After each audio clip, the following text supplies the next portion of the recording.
Now, in the past, many tyrants and governments wanted to do it, but nobody understood biology well enough. And nobody had enough computing power and data to hack millions of people. Neither the Gestapo nor the KGB could do it.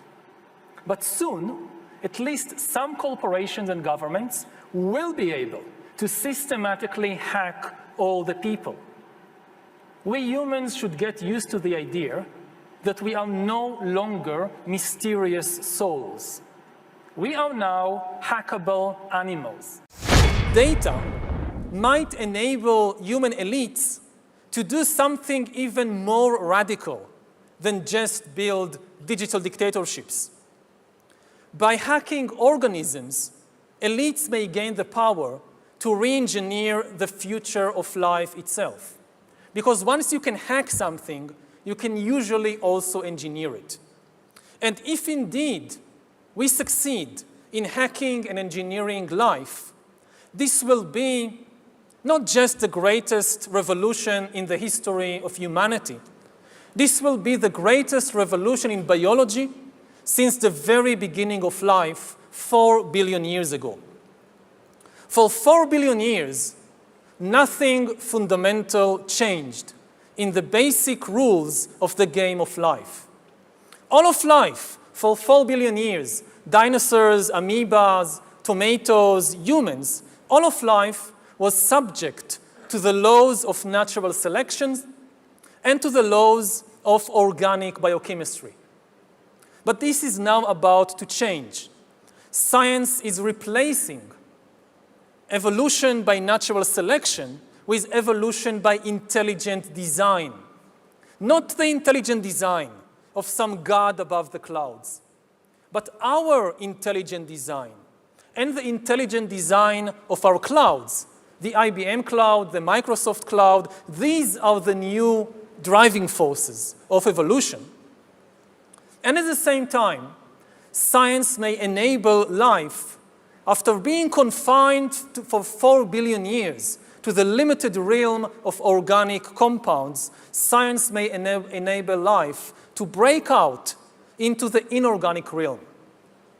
So after 4 billion years of organic life shaped by natural selection, we are entering the era of inorganic life shaped by intelligent design. So does the data about my DNA, my brain, my body, my life, does it belong to me or to some corporation or to the government or perhaps to the human collective?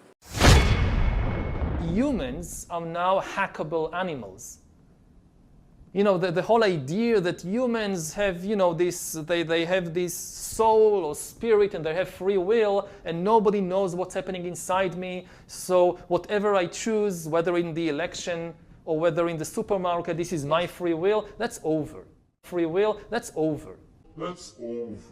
Over. Today, we have the technology to hack human beings on a massive scale. Yeah, I mean, everything is being digitalized. Everything is being monitored. In this time of crisis, you have to follow science. It's often said that you should never allow a good crisis to go to waste, because a crisis is an opportunity to also do good reforms that in normal times people will never agree to.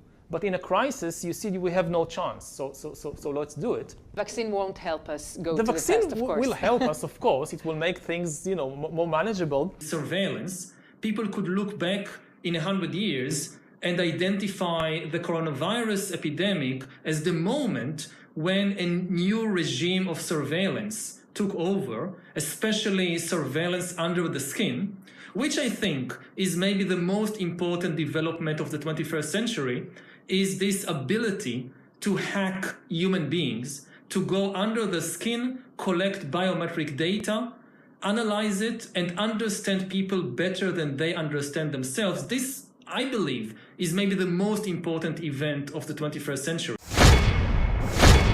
One of the features of this fourth industrial revolution is that it doesn't change what we are doing, but it changes us. The difference of this fourth industrial revolution is it doesn't change what you are doing. it changes you. If you take genetic editing, Right. just as an example, it's you who are changed. Yeah, And of course, this has a big impact on your identity. Yeah. And offers certain kinds of possibilities that have to be careful about. You know, when you began to do that kind of gene editing, some people worry that you are changing what it means to be human. That's the problem. And of course, the new industrial revolution offers us many opportunities, but it raises manifold questions on the ethical, but even legal implications.